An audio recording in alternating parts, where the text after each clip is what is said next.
warahmatullahi wabarakatuh. Saya Tika Syafitirani. Pada hari kedua tahapan listener ini, saya mempelajari materi 1.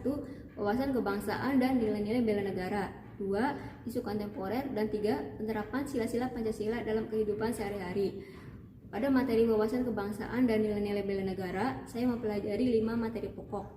Yang pertama yakni landasan kehidupan berbangsa dan bernegara, di mana kita harus menempatkan Pancasila sebagai ideologi dasar dan filosofi negara, sehingga semua muatan dalam negara tidak boleh bertentangan dengan nilai-nilai Pancasila tersebut.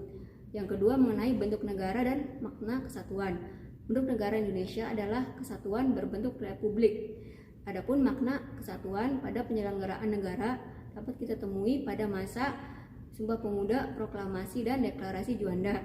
Yang ketiga mengenai lambang-lambang negara yang terdiri dari bendera negara yakni bendera merah putih, lagu kebangsaan yakni lagu Indonesia Raya, bahasa nasional yakni bahasa Indonesia, dan lambang negara yakni burung Garuda Pancasila.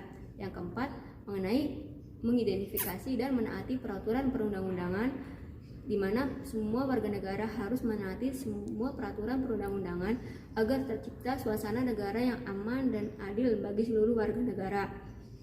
Yang kelima, mengenai pembinaan kerukunan, kesatuan, dan persatuan, di mana kita sebagai ASN memiliki peran penting dalam pembinaan ataupun menjaga persatuan, kesatuan, dan kerukunan. Sama seperti pada hari sebelumnya, perasaan saya pada hari kedua tahapan desain learning ini, saya merasa senang dan antusias terhadap materi yang diberikan dan tugas yang harus dikerjakan. Adapun materi yang telah saya cukup pahami yakni mengenai isu kontemporer, di mana saya sudah dapat mengidentifikasikan isu kontemporer yang terdapat pada satuan kerja saya yakni kantor wilayah BPN DKI Jakarta.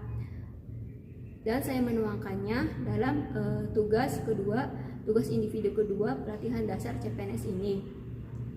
Selain itu juga materi yang sudah saya pahami mengenai penerapan nilai-nilai Pancasila dalam kehidupan sehari-hari, di mana saya menuangkannya dalam tugas kelompok pertama berupa video pada pelatihan CPNS ini. Sedangkan materi yang belum saya kuasai sepenuhnya yakni mengenai sejarah pemerintahan di Indonesia, sehingga saya harus terus membaca artikel mengenai materi tersebut dan menonton video mengenai materi tersebut agar saya memperoleh makna sepenuhnya mengenai sejarah